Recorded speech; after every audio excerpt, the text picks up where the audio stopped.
Good morning, Spiel.digital. This is Alan Paull at Surprise Dare Games with my guest, Rob Harper. And this is our first Friday show, and I think it's the fourth or fifth stream we've done in Spiel.digital. And today we will be talking about ideas into mechanisms. So we're talking a bit about the early parts of game design. Those of you who were at our session yesterday morning with Bez will have heard us wittering on nicely about game design process. And today we're going to continue that. We're going to dive a bit more deeply into the first part of game design, which is how you turn ideas into mechanisms. And we're going to use some examples that Rob and I have been working on, primarily with David Mortimer, who unfortunately can't be with us today. So let's do some introductions first of all. I'm Alan Paull, and I'm a game designer and director of Surprise Dare Games. My oeuvre contains some board games like Confucius and Tyrant Seed of Kings, and I have recently been responsible for The March of Progress, which came out earlier this year, and with Dave Mortimer with The Ming Voyages. So that is me. Rob, I will introduce Rob very briefly, and then we will attempt to get Rob to say a bit more about himself. So Rob has got a board game geek page. Let's not have my list of notes on it. A board game geek page, which suggests, let's get rid of this one, which suggests that Rob has actually done quite a lot of actual game design here. Look, these are, I understand from Rob, the mainly print and play things, but Rob has also got a range of prototypes which he's working on, and he is currently helping to develop another game in our Pocket Campaigns series. So let's get there. Rob, please say a bit more about yourself. Yep. Hi. So yeah, as Alan suggested there, I've not had anything commercially published yet, but I've done a few print and plays, and I had a small game had a very small release with a publisher who decided not to move on further with it. But I'm working on a number of things, including something with Brain Crack Games, a pirate game, which is getting quite exciting, and a couple of projects with Alan, which will be using as reference. I'm basically a bit of an omni gamer and very much a hobby game designer at the moment, but I've got quite a lot of projects on the go. Some of which have been pitched, some of which successfully, and hopefully we'll get something published soonish. Well, within the next few years. We very much hope so. Yes, Rob and I met when Rob pitched one of his games to us at UK Games Expo. I think it was about 3 years ago, but yeah, I also did thinking it might have been 2, but it was a little while ago, and I very much liked it. It wasn't actually something which Surprise Dare will be able to publish, but definitely good quality stuff. And since then, we've been working on a number of projects, one of which we're going to use as an example for our topic. Now, as I said, our topic today is ideas into mechanisms. So it's a kind of truism of game design that having ideas is very easy. I mean, ideas are 10 a penny. You don't get any money or any creative product from having lots of ideas.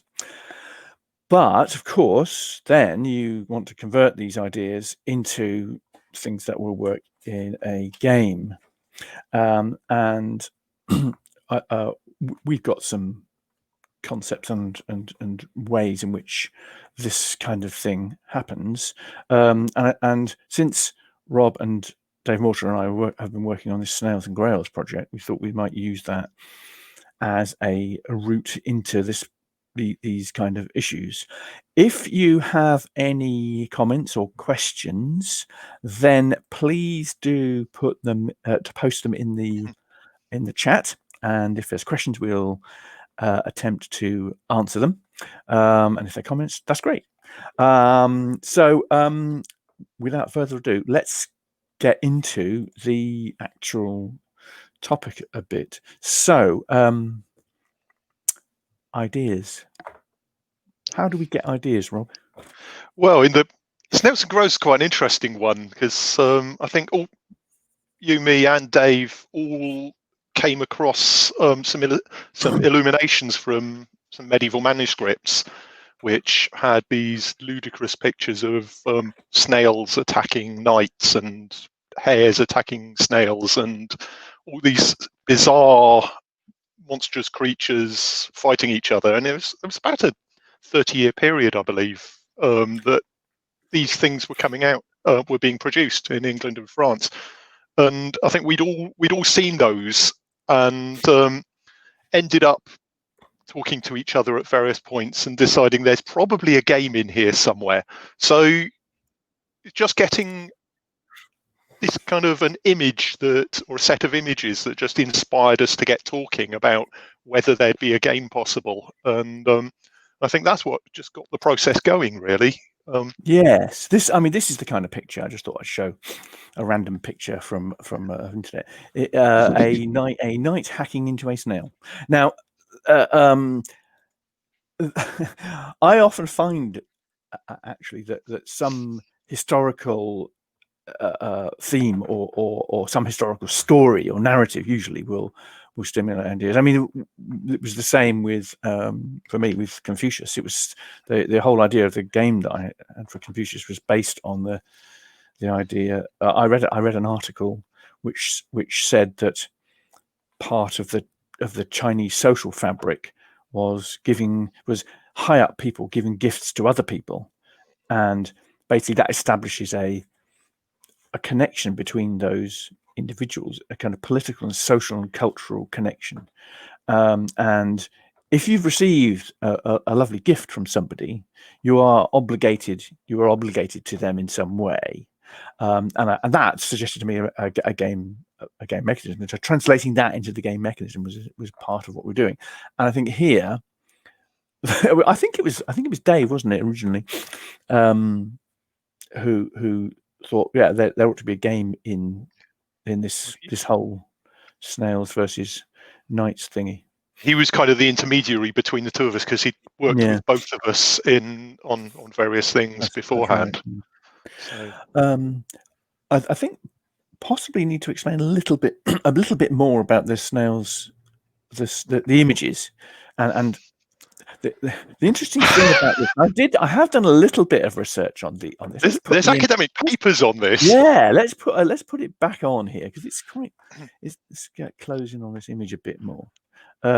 Yeah, there are academic papers, but the interesting thing about this that as this one shows. This is 1310 to 24. This is a Psalter, a religious text, and I think even prior to then, monks were kind of illustrating in the margins of various religious texts, and these things appear at a certain specific time. I think it is about the.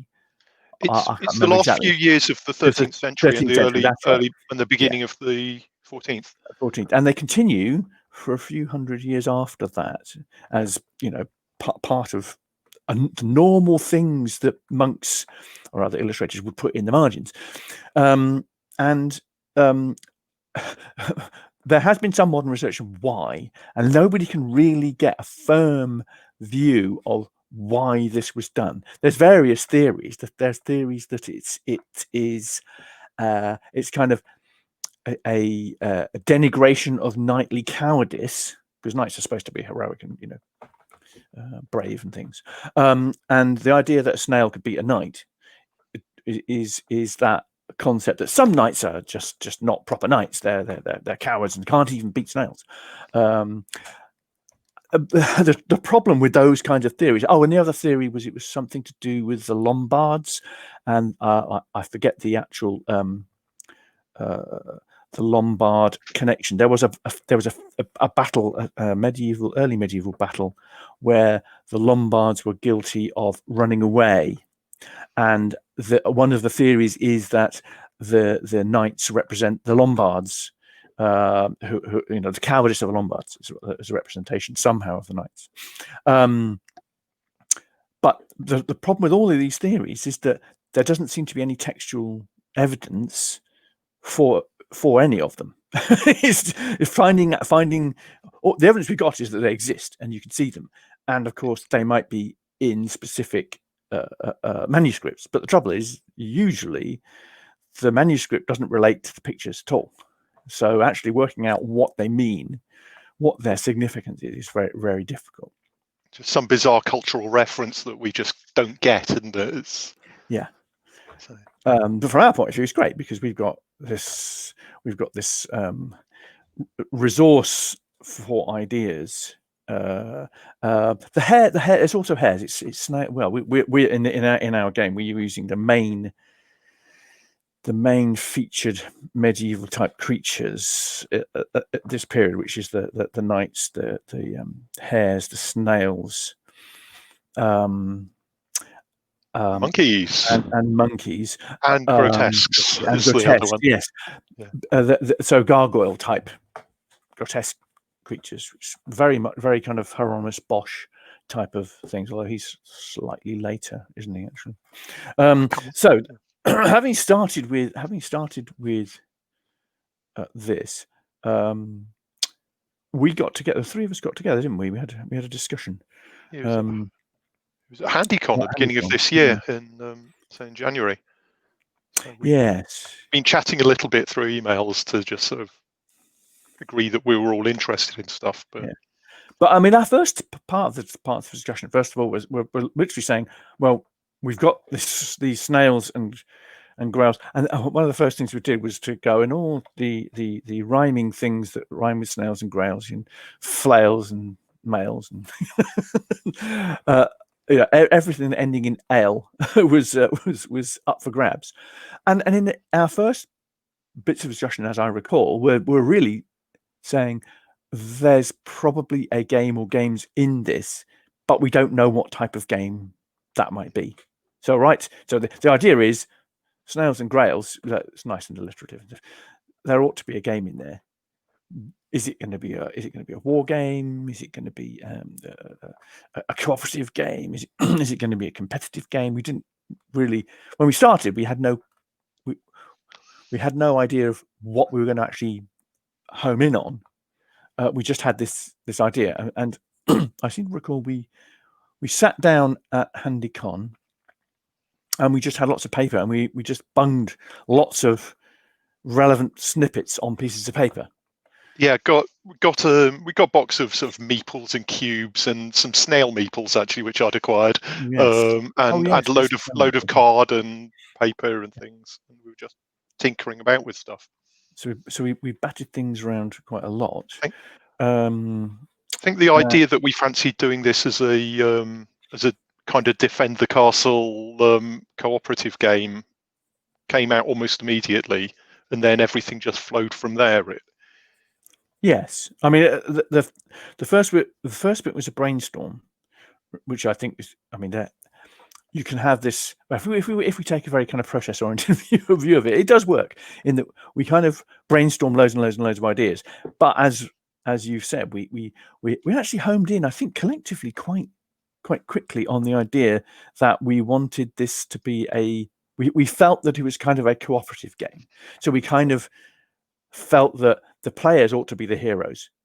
And in a sense, we kind of slightly subverted the whole one of the concepts of the snails versus grails in the manuscripts, snails versus knights in the manuscripts, is that the knights are cowardly, but we would get much more going for the knights are heroic, fighting off these satanic creatures or these devils incarnate, as it were, in the form of the weird creatures from the wilds. And I think I seem to recall vaguely to some of the discussions we had there were, it needs to be cooperative because we want a kind of positive paradigm there. We want the players to feel that they are the heroes in this particular game.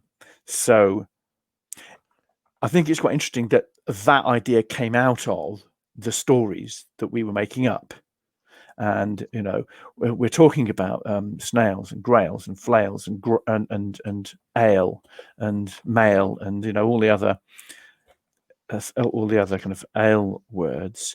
And from those kind of stories and from that background, we got the idea that it ought to be cooperative. Yeah. And I can't remember if I told you, but I'd actually had 2 shots at this theme previously. Oh, right. So one of them was a very very light trick-taking game where you're trying to acquire grails and not get snails, effectively. Right, yeah. Which kind of worked. It was not terrible.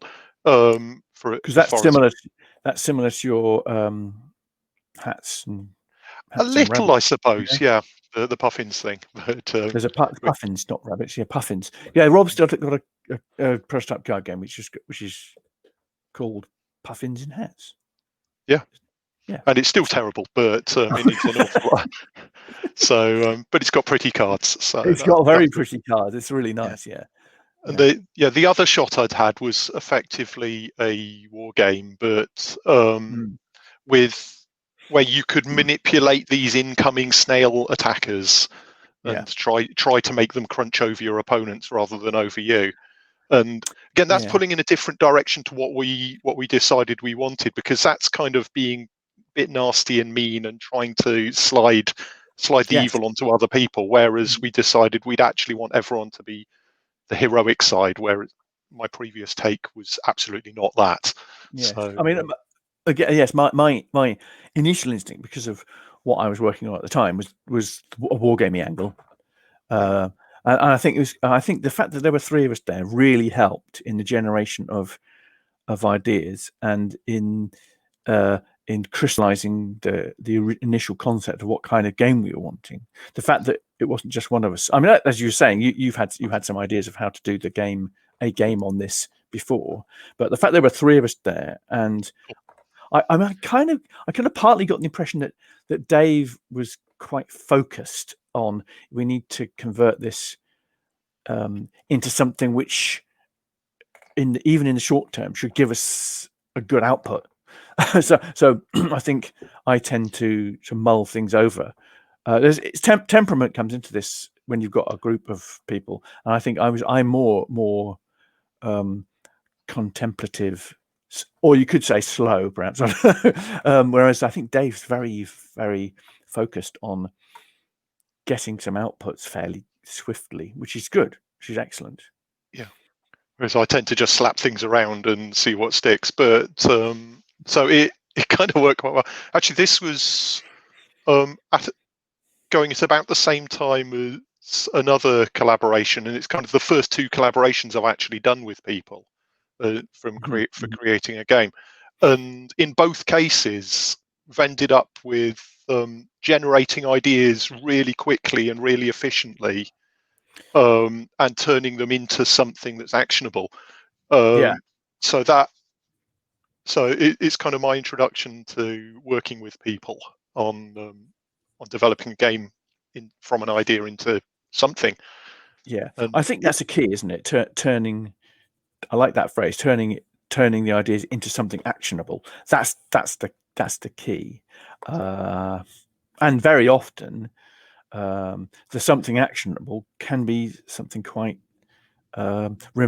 almost remote from the final product. I mean, I was thinking, which I think I mentioned yesterday in the early session yesterday, when I started to design Tara Seat of Kings, the underlying concept was a kind of pyramid idea that you have a number of cards on the bottom row, and if you can get a pair of your cards that are match, then you promote to the next row above, and then the next row above you get a pair of your cards that match, you can promote to the other. So we actually started the initial concept. We literally started by having a bunch of cards and doing a very, very abstract thingy, which was just, does this promotion idea kind of work? And that formed the basis of Tara Seat of Kings. And obviously Tara Seat of Kings got a heck of a lot more stuff in it, but the underlying mechanic, the basic idea of a pyramid that you get promoted through. Promotion in a pyramid, that basic idea is still the fundamental part of it, and the whole process of that first getting something actionable, converting that into something we could use and experiment with, is important. Yeah, I tend to find that having an idea for a core mechanism and having an idea for a theme or setting, when you can slam them both together, that's when things start going. And it sounds like the Tara sort of hit that with you by the sounds of it. Is that the case? Yeah, that's right. Yes, I mean, in a way, it's the same with as I was mentioning earlier, with the gift giving mechanism in Confucius. Literally, just having that was the core concept. And Confucius initially started out as, my idea was it would be a 66 card game, not a medium to heavy Euro game, which is what it turned out to be. So, but that's that core concept that you experiment. You've got this idea of experimentation. Then you have I suppose you could call it a core concept, and then from that core concept, you can then develop one or more core mechanics. Let's just look at the at the Snails and Grails board and see what we've got here, because we can see some of this workings, if you like, in the initial. This is a prototype.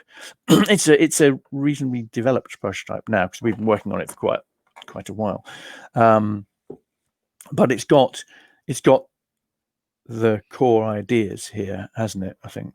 So yeah, it's got the board that's kind of a linear board that kind of the bad guys progress down, and so the bad guys come from one end to the other, and then we explore from the other end back up. So there's that exploration and progression of the bad guy thing that is one of the core things that came out of that discussion. Yes, it's the cooperative thingy was it was stressing heroism, exploration, and the cooperation. Really, I think those are the kind of three kind of prime things.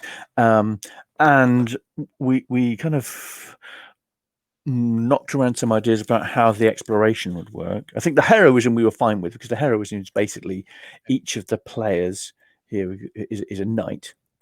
And yeah, okay, we've got meeples, but we would have a nice knight figure. In fact, there was a little kind of warrior figure in as a featured item in Tabletopia, but kept falling over, which was really annoying.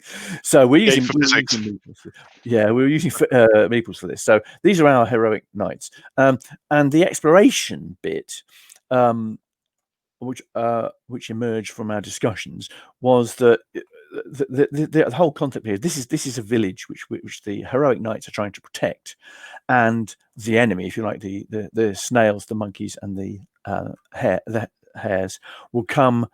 Well, some of them will come from all over here, but the main horrible evil snail, who is called Isabel, she comes from this direction, and she will march down this track here, and if she reaches the village, you lose, which is fair enough. And she's a tough opponent, and we can say a bit about that in a second. But the exploration side of this, it's presumed that we are knights coming in from afar to do these quests. So the idea is here that you have these tiles, and you flip the tiles over, and you always make sure that they face the right way, which is obviously kind of a bit tricky in Tabletopia. And you put them in, and it shows you the terrain, and it also shows you which creatures then are generated. So in this particular case, we've got a snail. So snail number 1 will appear automatically here, and another player piece goes there. Yeah, Cheddar Monk's saying 7 Samurai style, and that's not actually far off. That's not far off the mark. That's absolutely right. Yeah. And there are various locations, and in order to make it exploration, you have to have some things that you're exploring. It's not just we find out where the creatures are, but part of the exploration is finding out how to defeat the creatures. So in a very real sense, a lot of the mechanics that we end up using are coming from the story, and I think quite a key one for this game is it is based on narrative. It's based on story. Yeah, it should progress, and we find new places and we try to exploit those a bit. But yeah, things do ramp up as we go usually. The exploration and tile system is more or less unchanged from that first meeting, isn't it? So I mean, we came up with the general style of this, and all that's changed is some details of the terrain and how things are distributed. But at the moment, it's more or less as it was first envisaged, which is quite remarkable. That is remarkable. I mean, I can't remember which of us came up with the trihexes. I think it was a kind of combination of lots of our thoughts. Did we call them trihexes? Yeah, I think they call them trihexes, something like that. It was quite a. Yeah, a tile being 3 hexes and each hex being 3 sort of lozenge shapes in there. Yes. Yeah. So you move by these lozenge shapes, and there are bits of terrain which affect movement. I mean, interestingly, because if you're doing exploration, these kind of things. Oh yeah, if you're exploring something, there has to be some terrain that automatically comes out of the story. There have to be locations that you can visit. That comes out of the story as well. Hence, we've got these pubs. The beer thing is a pub. We've got a witch's hut, and we've got various other little things which come out kind of automatically from the fact that we need to have some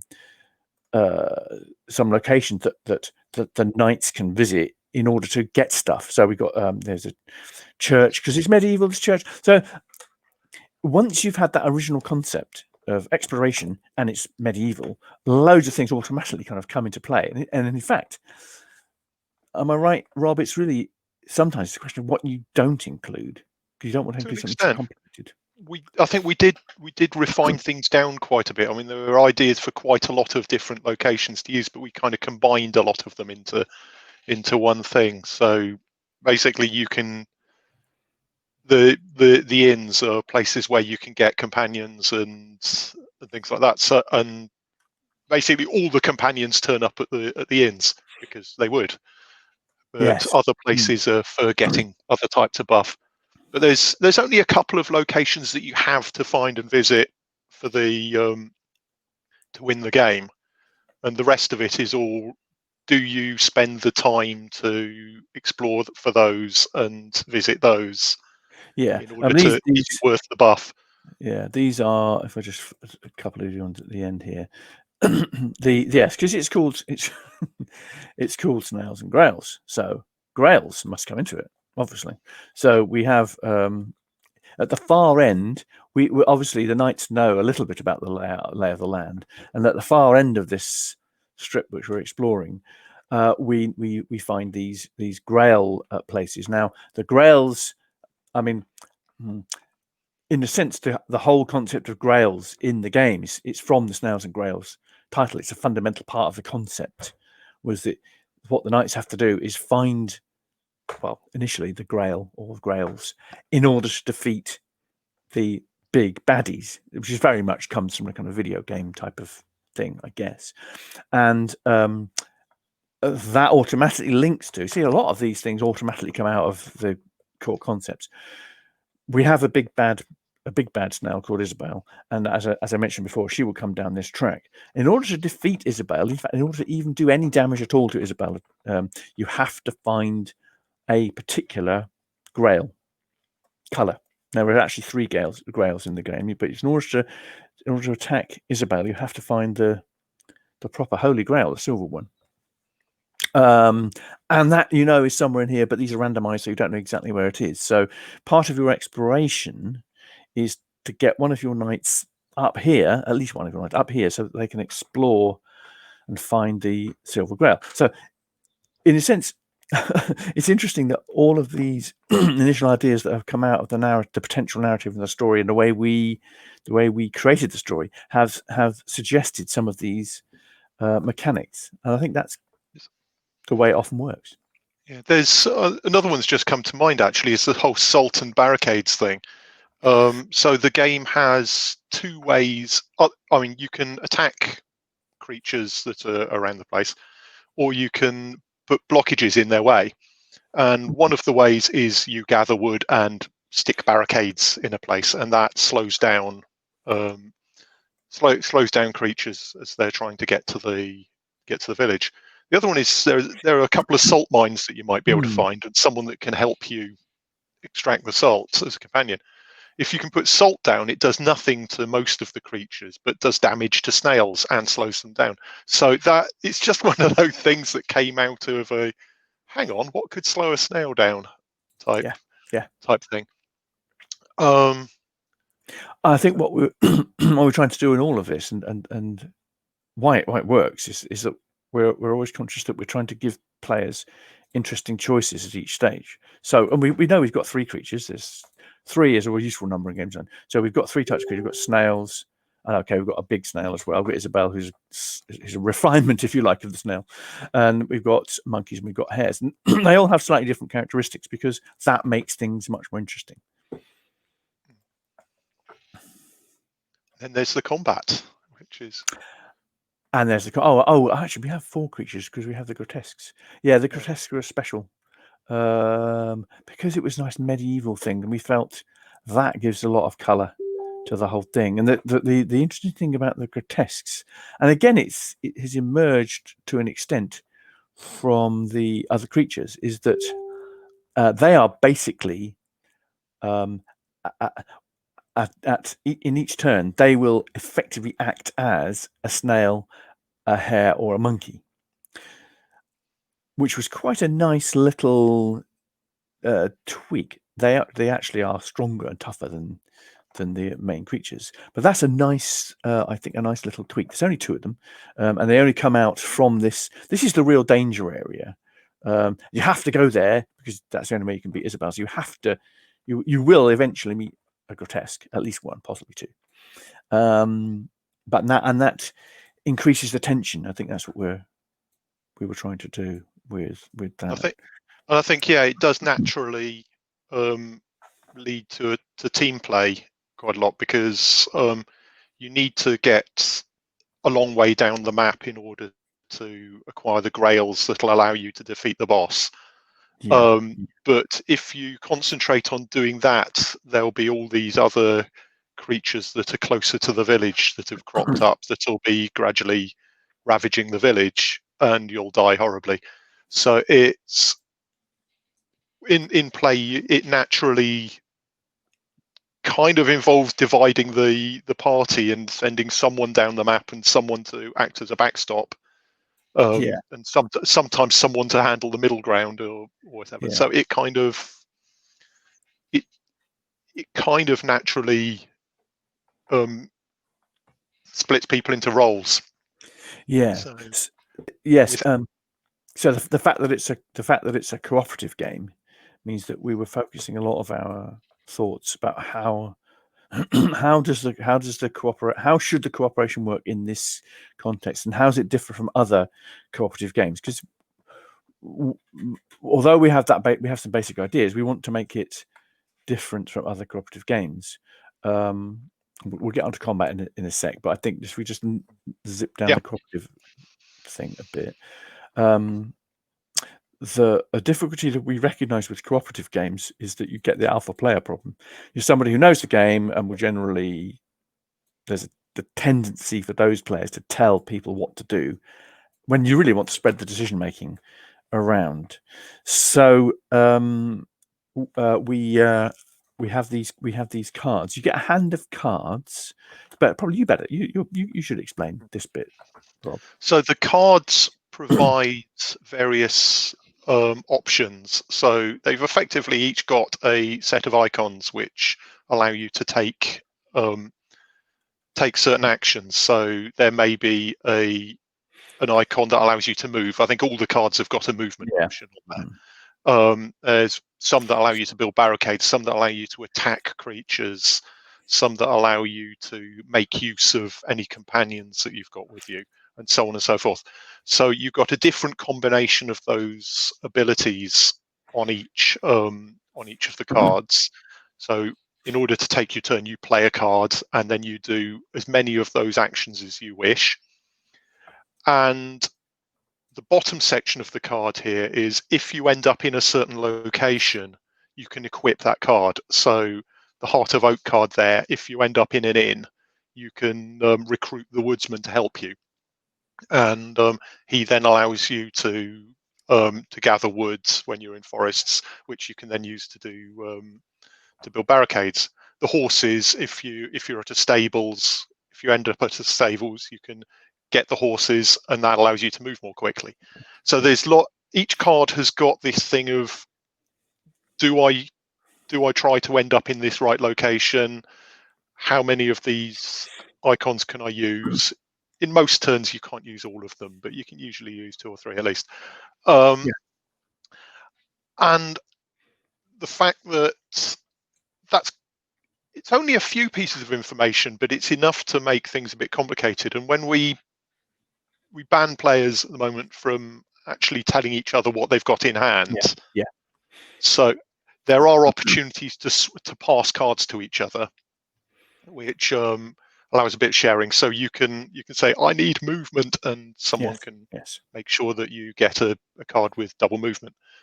But yeah, I think it's just a couple of small things that people can override, and people can decide they're playing open hands if they wish. That's a group decision. But the way we recommend playing it is it's closed hands. You don't say what you've got in your hand, and you do this limited passing cards between each other. And so obviously with cooperation, you can talk about where you might want to go. So very often your part of your discussion is who is going to be who's going to be a person who goes for the grail, or there might be 2 of you. Who is going to be, maybe for this game, might be a backstop. So there is obviously cooperation in terms of that, if you like, strategic level of organization. Sorry, that cooperation and the decision of team roles and things is also guided by the bonuses you get at the start of the game. Yes. So everyone gets a couple of little bonuses, which are things like you've got an extra attack action or an extra move action each turn, or you have attack bonuses when you're in a certain terrain or with a certain type of weapon or whatever. There's little things that may nudge you towards a certain role in the team, but again, it doesn't force you. And we have seen plenty of times when it just doesn't work out that you do the natural thing for your cards because the opportunities come up differently. Yeah, I think some of the keys to that kind of individuality or personality of the particular knights. I mean, in a sense, the initial concept that we had, we wanted it to be a game about heroism. Now, in order for that to work, that's just a concept. But in order for that to work in terms of a mechanism, we have to translate that into something that makes the knight more of a person. And hence we have these ideas that we implemented that by saying everybody should start with, well, in the end, a bonus and a skill. And we went through a few rounds of trying out things on how that might work. But the important point there is the underlying concept of that personality of the knight, if you like, that comes from the idea that we wanted to be a heroic cooperative game. So you can give these guys, during the game, you can give these guys companions. So this person might have a horse, which means they should slide under the player card, but it doesn't work very well. Table doesn't really do this. But the personality of the knight is determined quite a lot by the bonus and the skill that they get, and that's randomized at the start of the game, or if you could choose them. That's it. So it's the underlying. What I'm saying here is the underlying initial ideas of heroism, exploration, cooperation have meant that we're designing mechanisms that will reflect those in and fit together. So obviously we are trying to fit everything together. Hence we have these these cards, which are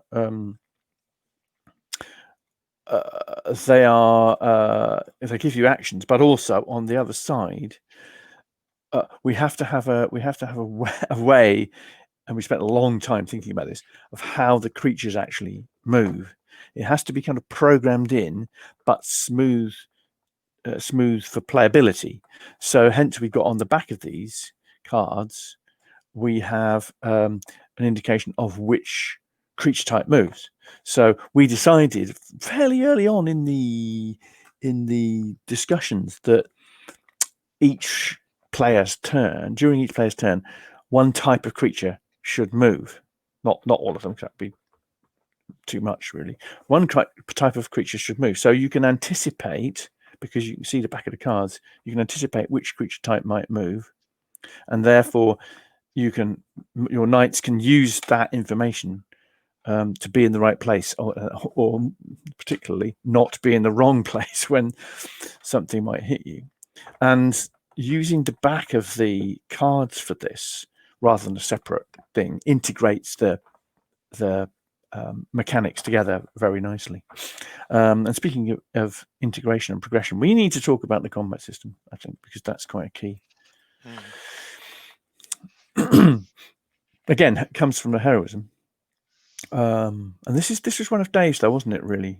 Yeah, this is Dave Mortimer. If anyone hasn't caught up, who's the co-designer on this. So yeah, I think if we go back, we at that initial meeting when we got together, we didn't actually create a prototype, but we'd roughed out some components that as concept pieces, and then we all went away and made a part of the game each. Now, Dave's main contribution at that stage was the combat system. I mean, obviously he's added a hell of a lot more to the game as well, but this was his baby, and he seems to be becoming the guy to go to for wacky, quirky combat systems, like in Cousins of War and things like that. Yeah. But the idea was that we've got various types of weapons and various types of enemies, and during the game, you learn about how well these weapons work against different enemies. So let's just put a blue knight against a snail. Yeah. For example. So you may discover that certain weapons great against hares but terrible against monkeys, for instance. Now the core of the game is that when you take an attack action, or the core of the combat system is when you take an attack action, you declare what you're attacking and what weapon you're using. Everyone has a sword, and you can equip with other things later. And then then you roll a number of dice, and the high rolls are hits. We turn a card first, don't we? Yep. Yeah, we turn a card. That's the core. The number of dice that you the number of dice you get to roll depend on the little combat matrix that's up there, and for each cross-referenced point, so rabbits against swords or hares against swords, you get one. There's one blue there. The blue means you get a dice. You flip a card. The red means you can't get that dice. It's not available. Yep. So some of these go up to 4 dice effectively. You flip a card, and it can modify the number of dice available for that thing. So in this case, Alan's flipped over something, and it's got a picture of a sword on it, which means if you're using a sword, you gain an extra die. So you put a little marker in this case, grids. we're using a sword against a snail. Yep. So swords are not very good against snails, but they aren't. They are. Yep. They are usable against snails now, which is good. But they are now. So that'll be the one die. So and it's very simple. We didn't want there to be a complicated set of modifications or anything. It needs to be really quick and simple, because the main focus is on this bit and the knowledge you've got. So we just have it's 4, 5, or 6 to hit. We missed, so these things happen. But that's basically it. So you gradually get more knowledge about how good weapons are against the different creatures. So you'll you'll find that You might get something like this. You'll find that some characters, some players might be better at taking out certain creatures just because of the weapon they're carrying. Yeah. And there's some different characteristics. So a couple of the weapons can do ranged attacks and things like that. But the lance only works if you've got horses, for instance. But it's powerful. And we've called this we were originally calling it a progressive combat system, and we have iterated, because I think in an early version we actually had, if you get bad things, it would take the blue cubes off, but we decided that was not. You don't want the situation where a weapon is quite effective and then suddenly it isn't effective against that creature anymore. So this just means that progresses in one direction. if you were using a spear, this means that you put a red cube. So it means if I'm using a spear against this snail, I'd put a red cube here. It's still two dice, but it means I can't get up to 4 dice. So it's an indication. It's extra information that spears, they're quite effective, but they're not going to be super effective in the long run against snails. And that's quite good. And I think I think that our main focus when we're doing these kinds of refinements of the ideas and looking at the mechanics is, I think, to increase tension. Increase tension was one of the things we were saying, and also to give players interesting choices all the time. So that, like the weapons, it's you choose which weapon you want to use. Is it better to use a weapon? Let's say we've got a gap here. Shall I use my sword against the hare, and then we'll know a bit more about how good we are against hares with swords? Or if I've got a spear, shall I just use a spear because I know it's quite effective anyway? So there are some decisions you can make, and I think that is at least those two things: increase the tension, give players interesting choices, quite key to how we are developing the mechanics for this. Is that reasonable, Rob? I think that's reasonable, and it also means that later in the game you can have a bit more certainty, which means that you can then go, right, we're tooling up. We've got I've got a horse, I've got a lance. I'm going to go charging the snails, in the knowledge that you've got a decent chance of doing big damage, but you've got to build up to that, and it kind of means that there's a bit of a sense of finale in there. Yeah. Tom says he likes the idea of the combat system. So hi, Tom. Hi. Yeah. Yes. Good. Yes. I mean, we've had a lot of fun. We had a lot of fun with that, I have to say. We quite like sort of throwing a bunch of dice. Not everyone does, but it fits this game quite nicely, and there are good decisions to be made in how you get to it. Yes, definitely. The refinement of ideas is quite key in making a viable prototype here. And I've mentioned we need to increase tension. If we've got an exploration game and a cooperative game, you need to be, as the game builds, part of a dynamic of this, and it's very easy to forget it. It's very easy to design a game where players make interesting decisions and things happen and it trolls along and it's more or less the same all the way through, and you end up with a fairly flat experience. What we're trying to do is to increase the tension. It gradually builds, and a lot of the mechanics that we're developing here are to increase that tension. So in a sense, that's why I know it's fairly obvious in the narrative terms as well, having the grails over at the end. So you have to actually explore right to this white area, the third space, to get the grails, because only when you get that silver grail can you actually hit Isabel. So she's trolling down here, and you're thinking, we've got to get to that grail before she gets further on, or else we're going to be losing. And we can put ourselves in Isabel's way, but the other thing we decided fairly late on, actually, was we lose if a knight dies. So you can't just sacrifice a couple. You can't have a 3-player game. Just sacrifice a couple of knights in order to win. You actually have to.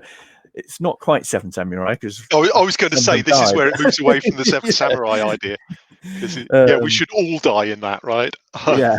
One by one. In this one, we don't mind being wounded, but we all want to live because we're heroes, and we don't. We haven't gone the whole hog of sacrificing ourselves for the village. Okay, We have not gone all of them partially died. down. We have gone partially down that route, I, but I, that increasing the tension is quite important. yeah. Actually, I've not seen Seven Samurai for many years, but I remember my favourite scene in that is where they're having the little meeting, and it's kind of they've all got guns. We don't have guns. What we need is a gun. And spoilers, but I think it's been out for like 60 years. I think we can get away with this. But one of them just goes running off into the woods. Comes back half an hour later with a gun, and then scratches off half a dozen Yeah, of the bandits off their chart where they're tracking them. But yeah. it's just that. But we've got an element of that. It's kind of someone goes running off because we need a ballista. So Yes, ballista's a very good weapon, ranged weapon, lots of it's power. not quite as slick as in the film, but It's got the same basic principle, and I think that's an interesting thing about generating ideas, isn't it? We've got ideas for this game from all over the place, so past experience, from films, from history, from anywhere, and I mean it's part of what most game designers do in terms of generating ideas. You can generate ideas and you keep them all. It doesn't mean to say that you're necessarily going to use them all in this game. I mean, one of my favorite examples is our game Echolocations, which used to be called Dolphin Adventures, where we explored the design space in a very, very major way. We've spent 5 years doing development work on it, and basically we were making different versions. I mean, we've got a version the current version has got basically I think it's something like 7 or 8 areas where you move through in a more or less a line. The ocean areas you move through. An earlier version actually had hex grid on it, so it was a completely different movement mechanism, and it had ocean currents and things. Now, we decided to scrap that because it didn't really fit with the kind of feeling we wanted for the game. But I've got that in the back of my mind, that idea of this hex grid with ocean currents, and I'm thinking, well, there could be a space game in there because the ocean currents could be kind of something to do with warp space, all this stuff. So you don't necessarily waste these things. You keep them, and I know this happens to other designers too. I mean, Sebastian Bleasdale, who is we've done a lot of design work with in our designer days. He had a what I thought was a really excellent mechanism, which involved the sun moving across the sky through spaces, so you got day to night, and depending on where it was, certain things became available or cheaper, and he just didn't seem to have. He wasn't happy that he put it in the right place in the design he was working on, but it's such a beautiful mechanism that's available in his toolbox to bring out when he finds a game that's appropriate for it. So we can actually have that ideas into mechanisms, and you've got a mechanism, you just haven't necessarily got a game for it, which is a way of doing it. actually, that's one of those big things about turning your ideas into game mechanisms is that building up that library in your head of options. So you come up with something that it doesn't fit into a game, or doesn't fit into the game that you're working on, but you can still use it later, or it could still inspire something later. So a lot of this comes out of just having experimented before or played a lot of games or whatever. It can all feed in. Yeah, and particularly well, you can see in this game, use of cards, because cards are so flexible. There's a whole extra broadcast about cards probably somewhere. I know I went to a session by a game designer on how how cards have been used in wargaming over the years, which is very enlightening, because they are. It's a well used mechanism how to use cards, but it's such a lot you can do with cards, and I think we all need to exploit cards as much as we possibly can. So I'm conscious that it is 5 to 12. Have we missed anything out? Yeah. Well, actually, I was just looking at Mandela commenting in the chat about snails shooting darts, and that's something we were discussing at one point, wasn't it? So ranged attacks for snails. That's true. Yes. So I think that was played with for a little while, but never actually used. Yeah. A part of the difficulty with this one, which is again is where you do have to focus, is you don't want to make it too complex, but particularly if we're running what is effectively programmed movement and programmed combat for the enemy creatures. We don't want to make it so complicated that you need spreadsheets to operate these things. It needs to be quick and easy to move and attack with the creatures, and and in a way, I think even relatively recently we've been talking about the fact that we have this mechanism for the layout, which is the trihexes and the lozenge inside. It causes its own little pieces of problems about how you move. For example, if you have a snail that moves one hex, where does it end up on the next hex? Now we have got obviously a way of doing that, but it needs to be sufficiently simple, not quite the right word, sufficiently well explained and illustrated in the rules that it's very obvious when they move it. It's definitely something that's come up in playtesting. Is some players just absorb it and go with it. Other people get a little bit confused about how automatic movement happens for the creatures and things. So we've done some simplification, some improvement of the explanations. So you need to attack that sort of thing from both directions, really. Reproduction or combat? I wasn't quite clear about. This is the dart shooting snails. Right. Oh yes, the snail love darts, yes. They're often known. Yes, I think it's reproduction. I think that's correct. Yeah. Yes. But yes, but it fits with combat. Yeah. Right. Okay. I thought I might actually do a kind of wrap up. But before I actually go into that, anything else that we need to say? No, I'll tell you what. Let's do a wrap up first, and then we can say if I've missed anything out. That's probably it. Yeah. So, okay. What we've talked about today in our ideas into mechanisms, we talked about generating ideas, experimentation. We've talked about having a core concept or core concepts that you're going to use, and developing those into a core mechanic or core mechanics very, very well. Very quickly, actually, so that you've got a good focus. And I think we had that idea of producing something actionable early on is very helpful, even if you decide to throw it away and do something else. And a lot of the some of the core mechanics and other mechanics you're going to add on will emerge from the narrative of your game.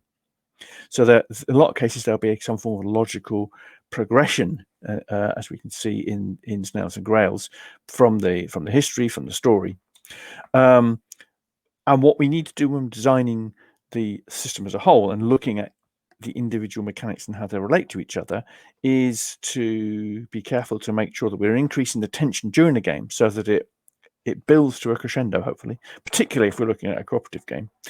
And all the time making sure we're giving players interesting decisions to make. That's quite key.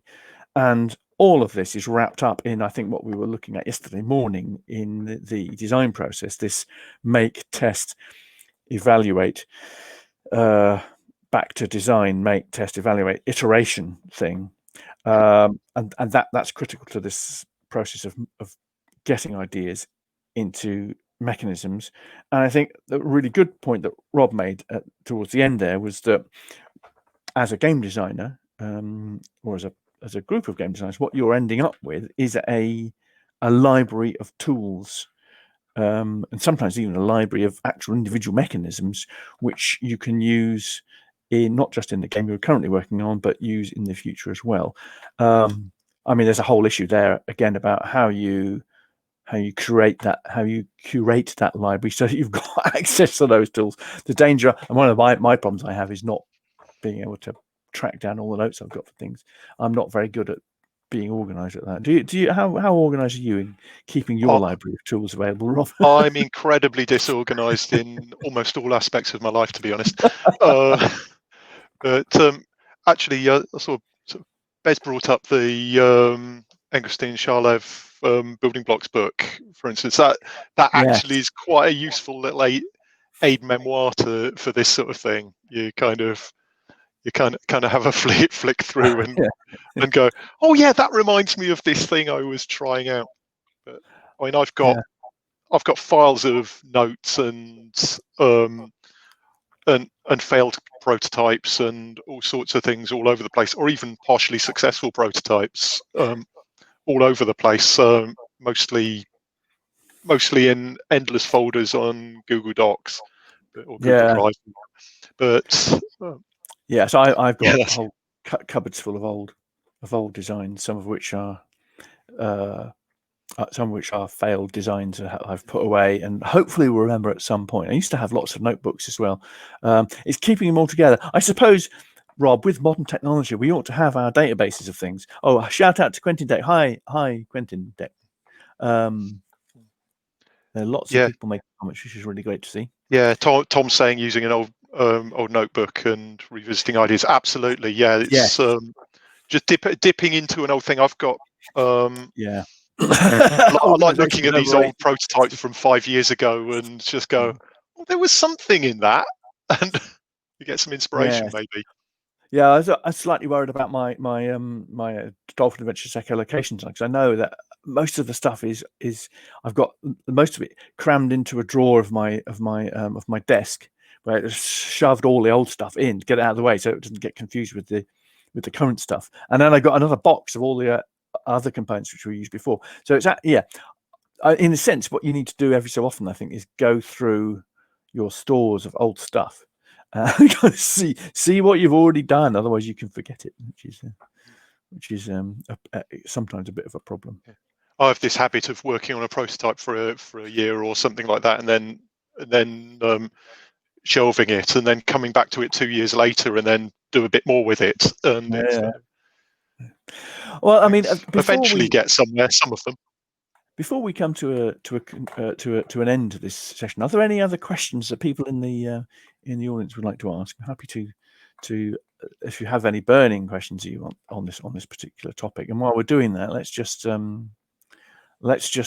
see if you'd like to contact Rob or myself. We'll give you an idea of how to. I mean, Rob is here mostly on Twitter, really, but. So Rob has a blog and a Twitter feed there, and BGG Polyobsessive. So if you want to contact Rob, that's how to contact Rob. Do follow his blog because he's got some good stuff there. And for me, it's mainly email. I have a blog as well, although I don't post very much, to be honest. But I'm mainly on email. If you want to contact me, is the best way. So I see Miss Cauldron there saying, "Why is the snail called Isabel?" Oh, I think that's yours, isn't it? Really, that I think that was Well, we were trying to get something that rhymed with ale, obviously, and in fact, there is a medieval version of Isabel, which is Isabel. Believe me, trust me, I've researched it. So you can actually have Isabel if you look it up.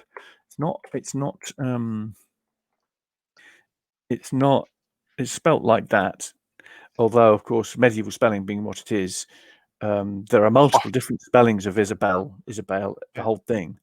If we'd thought of Abigail, eh? Well, I think we did. I think we already had the Isabel type of thing in our consciousness. And Yeah, I Yeah. don't know what first got us thinking along those lines, but it was one of those jokey names that came out, wasn't it? Isabel the Yes. Snail, and Isabel it the Snail. it It just stuck. flows. Yeah, it just stuck. Yeah. So that's. I always, for some reason, I always think of Isabel as a her because it's a female name, but actually, of course, snails. I don't Hermaphrodites, know. isn't it? They're hermaphrodites. So yeah. So it is the fearsome Isabel Snail. Queen Isabel, I think, possibly. We like it being a queen of the Yes, snails. we do. Yes, She is mighty. yeah, yeah. So, right. Well, I think we've kind of reached the end of the session. So it just remains for me to thank all our people in the audience and people who asked questions and made comments. Thank you very much indeed, and Yeah, thanks. also great thanks to Rob for indulging me in this session on the intricacies of game design. I think we've had a good chat around the subject. So Yeah, it's been good fun. It's my it's been great. first time actually appearing on Okay. on a stream, so it's kind of a No, yeah. I sort of mean, rite of passage. So thank you. yeah. It's been It's great been fun. an absolute pleasure to have you here, Rob. So thank you very much, and bye bye, everybody. Hopefully, we'll see you in the. Oh, I didn't say when the next one is. The next session we have is this afternoon at 3:30. We've got part 2 of our history of surprises sequence. We're doing one per day. So it's the next stage of what happened with Surprise Day Games, with myself and Tony and Charlie this time as well, all chaired by Ben Maddox. So hopefully we'll see you then. Cheerio, everybody. Bye all. Thanks.